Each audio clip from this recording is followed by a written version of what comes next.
আজকে ঘুম থেকে উঠে দেখি মা আগে থেকে ব্রেকফাস্ট করে রেখেছিল, তো আমি আজকে আর ওটস খাইনি। ব্রেকফাস্ট করে আমি চলে গেছিলাম এই গাছগুলোতে একটু জল দিতে, কারণ এই গাছগুলো সারা রাত বাইরে থাকে। তো জল দিয়ে আমি একেবারে ঘরে রাখবো। তার মধ্যে দেখি মা এক থালা ফল কেটে রেখেছে, সেই ফল খেয়ে আমি স্নান করতে গেছিলাম, কারণ আজকে আমার একটু বেরানোর কথা ছিল। স্নান করে আমি একেবারে লাঞ্চ করে নিয়েছিলাম।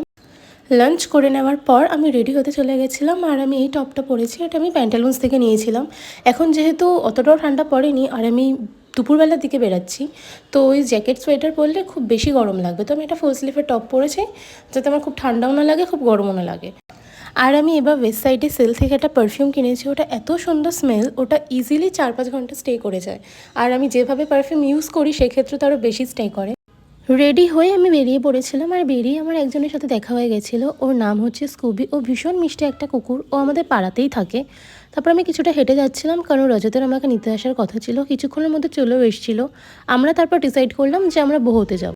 ওখানে অর্ডার করেছিলাম ক্যাপুচিনো, কফি হেজেলনাট আর ফিশ মালাই টিক্কা। কফি হেজেলনাটটা খেতে এত বাজে ছিল, ওখানে কফির কোনো টেস্ট ছিল না, শুধু এক গাদা কোকো পাউডার ওপরে দিয়ে দিয়েছিল, তো কোকো পাউডারেরই টেস্ট আসছিল।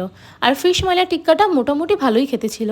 তো তারপর খাওয়া দাওয়া করে আমি বাড়ি ফেরার টাইম দেখি আরেকজন আমার জন্য ওয়েট করে আছে। ও যখনই আমাকে দেখে তখনই এরকম কোলে ওঠার জন্য লাফালাফি করে। তারপর ওকে একটু আদর করলাম। So yeah, that's it for today. যদি ভিডিওটা ভালো লেগে থাকে please do like, share and subscribe.